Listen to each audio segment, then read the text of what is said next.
Allons au fond des choses. Ah, ça, c'est très intéressant. C'était donc mauvais, puis c'était donc épouvantable. Qu'est-ce que tu fais là? Moi, juste pour être le trouble-fête, là. C'est une petite danse complexe pour dire Nick Payne. Mais en même temps, on dit il y a des limites à ne pas franchir.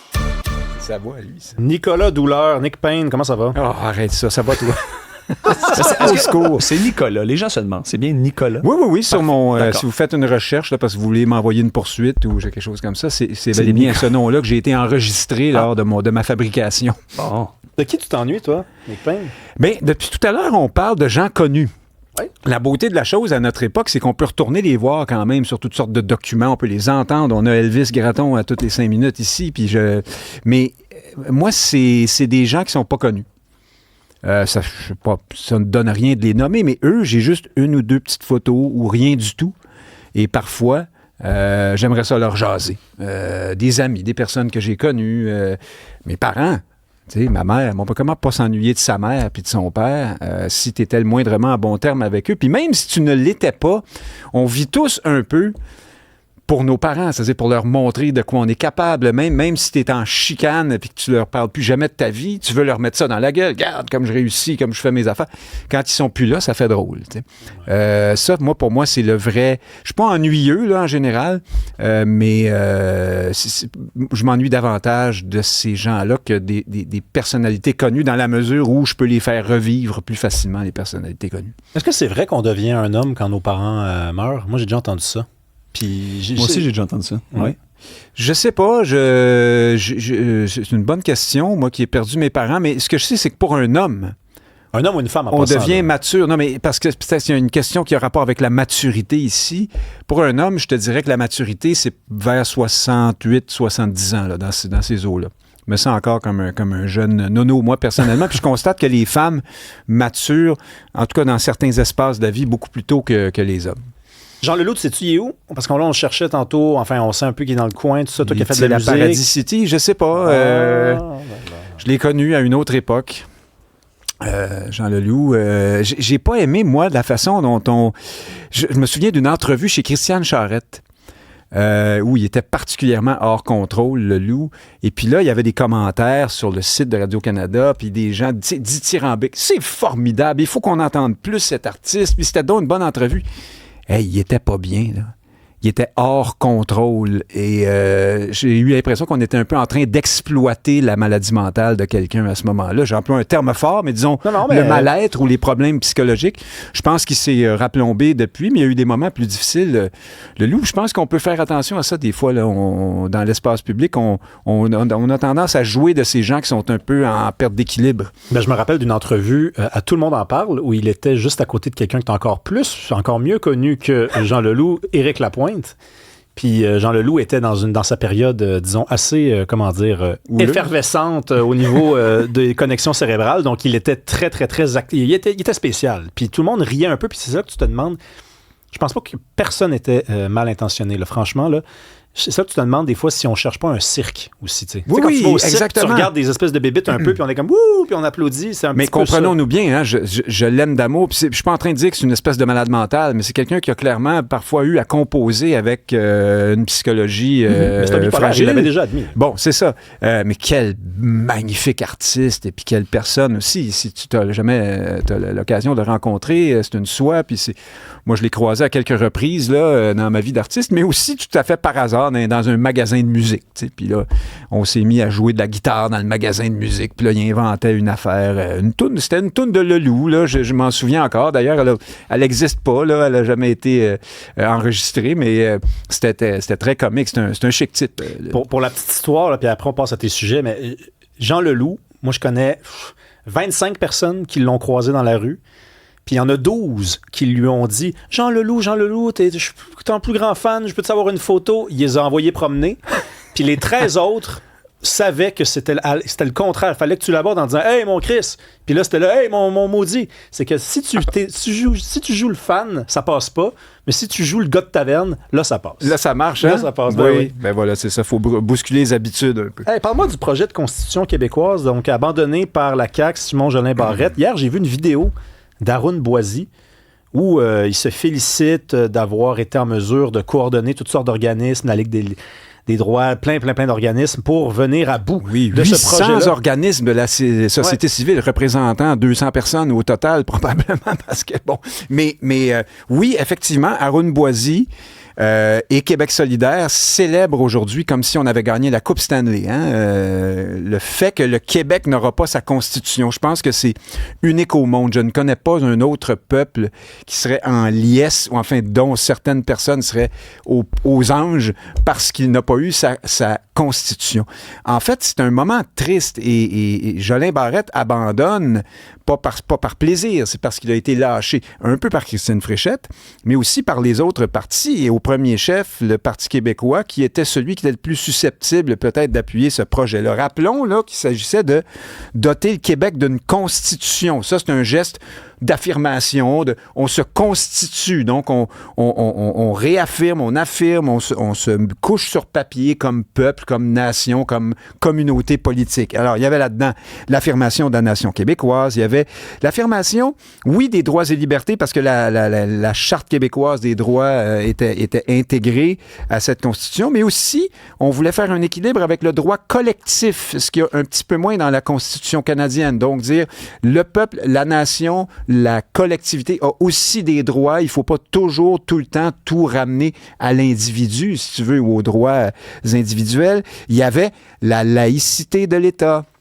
Et là, on vient de tout comprendre, cette célébration d'Arun Boisi et de Québec solidaire qui font semblant que c'est au nom des droits et de la démocratie qu'on s'opposait à cette Constitution, mais c'était d'abord et avant tout et beaucoup parce qu'il y avait le principe de la laïcité. On connaît l'historique d'Arun Boisi qui est d'abord et avant tout un militant qui s'est impliqué contre toutes les lois sur la laïcité du Québec. Hein? Bien sûr, on voit un peu là d'où tout ça s'en vient. Plusieurs se sont aussi opposés en disant une constitution, il faut que ça soit fait par le peuple. Et là, c'était fait en catimini par des experts dans des bureaux. Mais on peut en convenir quand même, franchement. Parce que regarde, oui. Nick, moi, je trouve ça suspect, la réjouissance, surtout des forces souverainistes. Parce que Québec solidaire se dit souverainiste. Je trouve ça suspect, moi, qu'un parti souverainiste se réjouisse de voir un pas de plus vers l'affirmation nationale ne pas être entrepris. Par contre, il marque un point, et tous l'ont marqué ce point-là en disant ça a pris 4 ans faire la Charte des droits et libertés du Québec. Pourquoi ça prendrait 2 mois, 3 mois, 6 mois faire une constitution? Ben parce que c'était des documents qui existaient déjà. Hein? C'est contrairement à ce qu'eux disent, c'est pas M. Jolin Barrette dans son coin qui a décidé de nous inventer une constitution. C'est un ensemble de principes et de documents qui sont déjà largement établis au Québec et connus. Alors, on partait pas de zéro du tout. On comprend, mais c'est quand même un choix qui est fait de rassembler certains types de textes. Et ce choix-là, certains auraient apprécié qu'on prenne plus de temps avant de le faire. Ah, ben oui, c'est ça. Il y a toujours de bonnes raisons, d'ailleurs. Mais tu sais, il reste que c'était un pas en avant. Et moi, tous ceux qui crient aujourd'hui au déni de démocratie puis au fait que le peuple n'a pas pu s'impliquer, j'aimerais bien leur voir la face à eux si on mettait vraiment là-dedans ce que Jacinthe de Boisbriand ou Linda de Limoilou veut voir. Il aurait fait des drôles. La Constitution, ça prend aussi des experts, des constitutionnalistes, des gens des juristes, des gens qui ont une réflexion, qui ont longtemps planché sur ces choses-là pour faire une Constitution qui se tient debout, qui est bien écrite, bien faite. Et toujours est-il que c'était une constitution provinciale qu'on pouvait amender. C'était un point de départ. Ça aurait pu être modifié par la suite assez aisément, merci. Alors, c'est triste. C'est un moment triste parce que ça coûtait pas cher. La CAQ, rappelons aussi qu'on les a élus, les caquistes. On les a élus comme gouvernement nationaliste. Alors, il y avait quand même un mandat, là. T'as raison. Techniquement, tu as raison, mais tu te reposes sur le suffrage de 2022 puis tu n'es pas sans savoir que depuis 2023, ça va pas bien à la CAQ, que la légitimité de ce parti-là, qui, oui, est encore majoritaire, je veux dire, c'est plus la même. Mais si on dit ça, Rémi, il n'y a plus aucun gouvernement qui peut faire quoi que ce soit. Non, je te parle de la Constitution. Élus, tout le monde les haït. Je te parle d'un truc qui est très différent du reste. La Constitution. Mais en passant, Nick, tu trouves pas qu'il y a une contradiction? Parce que tu me dis d'abord, c'est important une Constitution. Puis, tu sais, voir qu'on a tourné le dos à ça, ben, je paraphrase. Puis ensuite, tu me dis, tu sais, on aurait pu l'amender, puis tu sais, c'est provincial. Fait que ça peut pas être sérieux et pas sérieux. Bon, alors là, on arrive à quelque chose d'intéressant. C'est que c'était provincial, oui et non. C'est-à-dire que c'est une constitution, là. ça tient d'abord sur le fait qu'on accepte de s'y conformer. La Constitution canadienne, dans son article 52, affirme qu'elle a la suprématie là, sur l'ensemble du Canada et sur le Québec, ce qui est tout à fait exact. Mais c'est parce qu'on veut bien.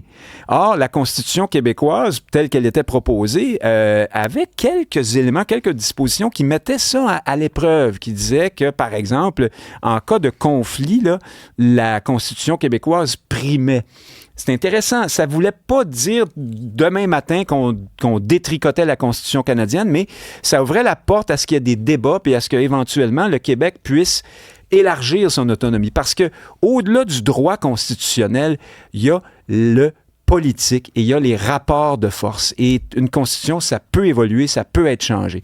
Mais c'est toujours bien mieux d'en avoir une que de ne pas en avoir du tout comme peuple. Hein? C'est ça l'idée ici, c'est qu'on peut bien développer le territoire du Québec sans rapport, sans attache, sans qu'il ne soit lié à une nation ou à un peuple. Mais on peut aussi décider qu'on le fait, puis que le Québec, ici, c'est chez nous les Québécois, et qu'on se donne une constitution. Puis, encore une fois, ce qu'on voit ici, c'est que tout un chacun a trouvé sa petite raison d'être contre le projet, parce que j'aime pas la virgule là, parce qu'il n'y a pas eu assez de consultation, parce que moi, je suis indépendantiste et je préfère que le Québec soit indépendant. Ça, c'était la position du PQ.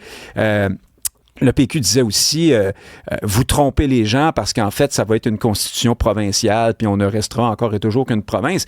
Mais on le savait déjà, ça. Alors, je trouve que c'est un argument un peu moyen. Et puis, encore une fois, là, t'as toute la batterie là, des défenseurs là, des droits des uns, puis des ci, puis des ça, puis des autres, puis des LGBTQ, par exemple, Québec solidaire. Arun Boisier a terminé sa vidéo en disant « Merci à tous ». À tous. Et j'ai vu ça, je me suis dit « Je te crois même pas ». Et là, on se tapait dans les mains. Je ne crois pas, Arun Boisier, dans les corridors de l'Assemblée nationale. Ben non, mais c'est de la fausse représentation. Boisier était là d'abord contre la laïcité à la québécoise. Et on peut s'opposer à ça, effectivement. Parle-moi du du TGV, du PSPP et du TGV. Tiens. Oui, le PSPTGB-PPV. C'est ça. Est-ce qu'il serait pour si ça s'appelait PSPP? C'est une bonne question, mais c'est drôle parce que là, il y a un lien avec le sujet de Constitution. J'ai voulu te parler de ça toute la semaine. C'est une vieille nouvelle, le TGV, mais c'est un élément dont on a moins parlé dans ce dossier-là. C'est que le Parti québécois a d'abord dit c'est un projet de nation building canadien. C'est pour fabriquer du Canada, nous rentrer davantage, nous attacher davantage au Canada. Et là, il y en a plusieurs qui ont dit c'est des affaires de péquistes. Là. Puis qu'est-ce que c'est que ces histoires? Voyons, un beau train, puis ça va bien aller. Écoute, là, on dit souvent, on a coutume de dire que le Canada est venu au monde à travers un chemin de fer. Alors, c'est exactement le même principe ici. Dans un pays qui se respecte, une nation qui se respecte, les infrastructures routières, de transport, tout comme les institutions culturelles, les médias et les institutions économiques et les équipes sportives, par exemple, font partie de ce qui construit la nation. Et là, ici, qu'est-ce qu'on était en train de faire? Est-ce qu'on essaie, pour le moment, toujours de faire? C'est maintenu. C'est de relier d'abord Ottawa à Montréal, puis Toronto à Montréal. Qui a de la famille à Toronto, à Montréal? Plus qu'à Québec ou à Saguenay? Ou à Gatineau, à la limite, ben, ce sont souvent les gens dans le West Island, les nouveaux arrivants qui ont de la famille, aussi dans la région de Toronto, qui vivent déjà en anglais à Montréal, qui vont continuer de s'angliciser entre eux plus facilement en prenant le train vers Toronto. C'est une évidence que ce projet-là comporte aussi et beaucoup une composante de construction canadienne. Moi, je veux bien qu'il y en ait un TGV, mais j'ai été d'accord avec ce que disait le PQ là-dessus. Commençons par faire Montréal-Québec. Ajoutons Saguenay ensuite.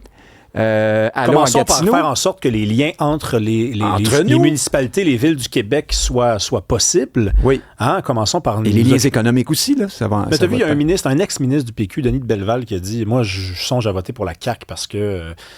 Paul Saint-Pierre Plamondon n'a pas la posture d'un premier ministre en attente quand il s'oppose à des projets pareils. » Puis Denis de Belleval a ajouté que il ne serait pas le seul anciennement au PQ, au cabinet ministériel des gouvernements du PQ, à penser puis à même se demander s'il ne faudrait pas aller ailleurs.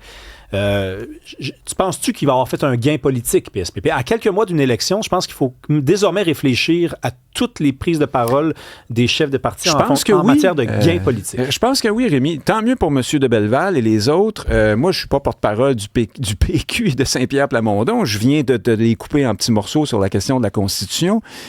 Ici, je pense qu'ils ont raison et je pense que pour une bonne moyenne de gens, ça ne sera pas tellement l'histoire de l'unité canadienne. Ça va être ce projet pharaonique qui va coûter, mais alors là, mais des sommes. C'est Ottawa qui fait ça. Y a-tu pensé? Ottawa, c'est le summum, c'est le nirvana du gaspillage. Là. Ou à côté de ça, le Québec, c'est les ligues mineures. Et se lancer là-dedans va être extrêmement coûteux, puis on pourrait mettre cet argent-là ailleurs. Puis je pense que là-dessus, PSPP rejoint les gens. Merci, Nick Payne. Mets-toi une petite laine. Il annonce, C'est frisquette, hein? Oui, il fait seulement 37. Bonne fin de semaine.